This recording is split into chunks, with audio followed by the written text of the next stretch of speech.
मित्रांनो, मागच्या वेळेस बहुतेक आपले द पोर्ट्रेट ऑफ लेडी या लेसनचे 3 पार्ट झाले आहे. आता आपण या लेसनच्या शेवटच्या टप्प्यात म्हणजे पार्ट 4 मध्ये येणार आहोत. पेज नंबर 6 त्यातला पहिला पॅराग्राफ पहा. When I decided to go abroad for further studies, I was sure my grandmother would be upset. I would be away for 5 years, and at her age, one could never tell, but my grandmother could. She was not even sentimental. She came to leave me at the railway station, but did not talk or show any emotion. Her lips moved in prayer. Her mind was lost in prayer. Her fingers were busy telling the beads of her rosary. Silently she kissing my forehead, and when I left her I cherished the most imprint as perhaps the last sign of physical contact between us.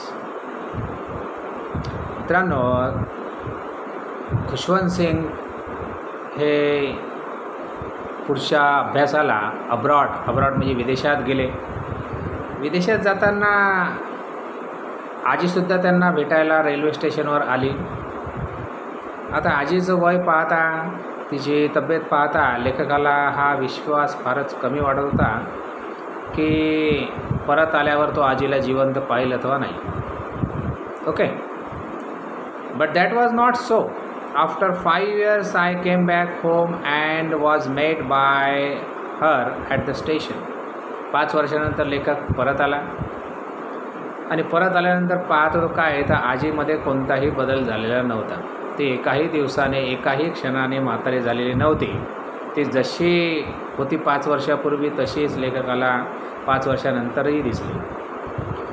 She did not look a day older, but she still had no time for words, and while she clasped me in her arms I could hear her reciting her prayer. Even on the first day of my arrival, her happiest moments were her sparrows whom she fed longer and with frivolous rebukes. आजीचं एक आवडतं काम होतं नेहमीच. दुपारच्या वेळेस म्हणजे 3-4 वाजताची वेळ जी असेल तेव्हा ती त्या वरांड्यात बसायची, अंगणात बसायची आणि तेव्हा ते चिमण्यांना ती चारा वगैरे टाकायची. चारा म्हणजे जी काही पोळ्याची भाकरीची तुकडी असेल घरात तर ती चुरा करून ती टाकायची आणि सगळ्या चिमण्या तिच्या खांद्यावर वगैरे अंगावर वगैरे बसायची. मग ती त्यांच्यावर कधी ओरडायची, कधी खेळायची. अशा प्रकारचं रोजचे तिचे दिवस असे चालले होते. In the evening a change came over her. आता सायंकाळ जसा 6-7 वाजताची जी वेळ असेल अचानक थोडासा बदल तिच्या व्यवहारामध्ये आम्हाला आढळला. She did not pray. She collected the women of the neighborhood, got an old drum and started to sing.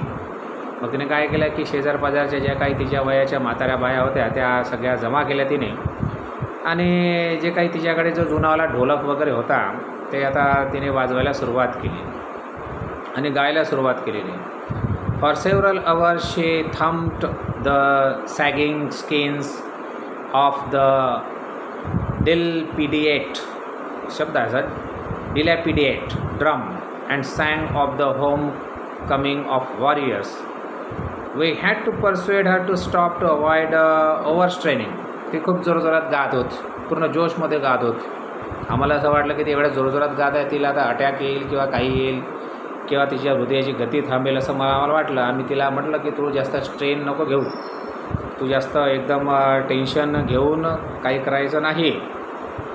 म्हणजे तिचं गाणं म्हणजे असं होतं की जसे काही सैनिक युद्धावरून जसे परत येतात आणि त्यांच्या स्वागतासाठी जसे आपण गाणे म्हणतो तशा प्रकारची ती गाणी म्हणत होती. That was the first time since I had non her that she did not प्रे. ती त्या दिवशी म्हणजे सायंकाळी गात राहिली, बायासोबत बोलत राहिली आणि त्या दिवशी काही तिने प्रेयर वगैरे काही केलेली नाही, जी नेहमी प्रेयर करायची, प्रार्थना करायची.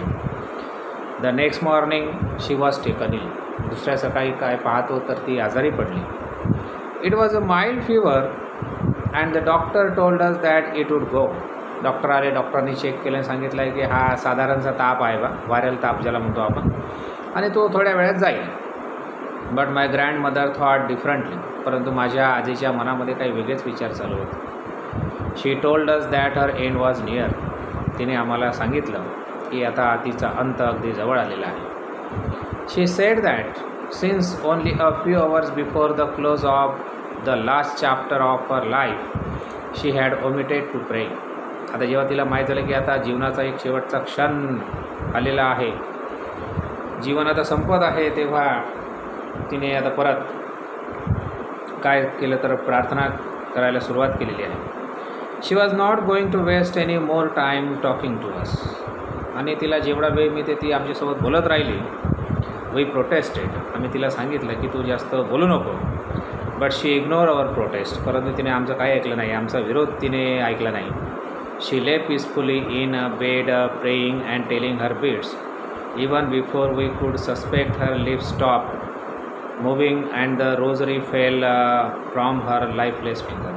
मग अचानक काय झालं आहे की तिच्या हातामध्ये जे काही तुळशीची माळ होती तिथे बोटाने फिरवणं चालू होतं तिचं. अशा प्रकारे आपण जे माळ म्हणतो ना, अशा प्रकारे आपण ती माळ फिरवत होते, हे फिरवणं चालू आहे.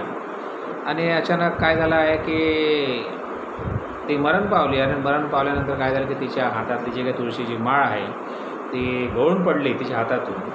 ए peaceful pallor spread on her face and we knew that she was dead. परंतु मरताना तिच्या चेहऱ्यावर एक शांतता होती, एक समाधान होतं. म्हणजे जीवनाबद्दल तिच्या मनात कोणतीही तक्रार नव्हती. जनरली आपण पाहतो की आपल्या भरपूर तक्रारी असतात.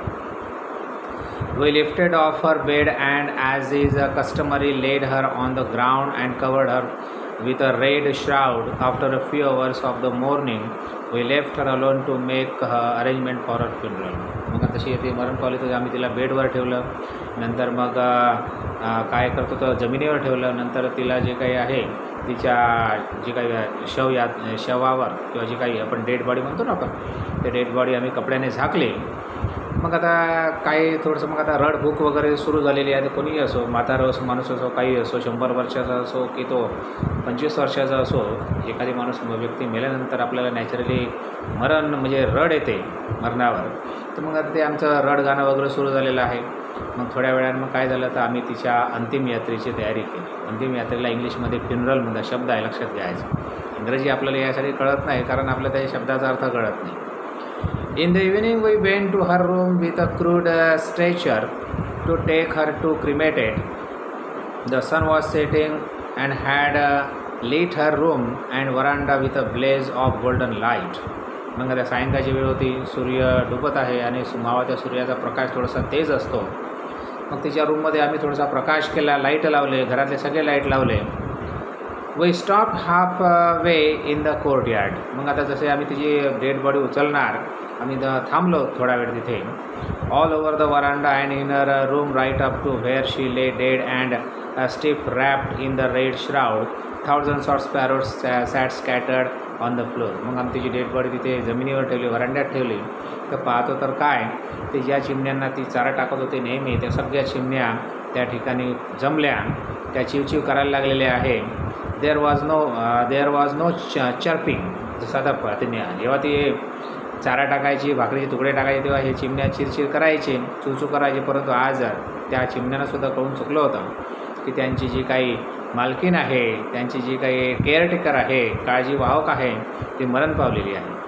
We felt sorry for the bird and my mother fetch some bread for them. मग आता माझ्या आईला वाटलं की त्या उपाशी असतील चिमण्या, म्हणून ती आतमध्ये गेली आणि जे काही भाकरीचे तुकडे वगैरे जे आहे, पोळ्याचे तुकडे वगैरे करून त्या चिमण्यांना टाकले. The sparrow took no notice of the bread. परंतु आश्चर्याची गोष्ट म्हणजे अशी आहे की त्या चिमण्यांनी त्या तुकड्याकडे ढुंगूनसुद्धा पाहिलेलं नाही आहे, खाल्ल्यासुद्धा नाही, त्यांना स्पर्शसुद्धा केला नाही, कारण त्यांना कळून चुकलं होतं की आपले केअरटेकर मरण पावलेली आहे. कारण प्राण्यांनासुद्धा मित्रांनो इमोशन्स असतात, सेंटिमेंट्स असतात. When we carried my grandmother's corpse off they flew away quietly. जेव्हा आम्ही आमच्या आजीची डेड बॉडी उचलली तेव्हा त्या सगळ्या चिमण्या अगदी शांतपणे आवाज न करता त्या उडून गेल्या. Next morning the sweeper swept the bread crumbs into the dustbin. दुसऱ्या दिवशी काय झालं की आमच्याकडला जो काही झाडू मारणारा नोकर वगैरे होता त्याने ते सगळे तुकडे उचलले आणि त्या डस्टबिनमध्ये टाकले. तर अशा प्रकारे मित्र हो, हा लेसन या ठिकाणी संपला. आपण याला 4 पार्टमध्ये घेतलेला आहे. आता यानंतर मग मी तुम्हाला याचे सगळे जे काही नोट्स वगैरे प्रश्न उत्तराचे नोट्स आहेत तुम्हाला पाठवणार. थँक्यू.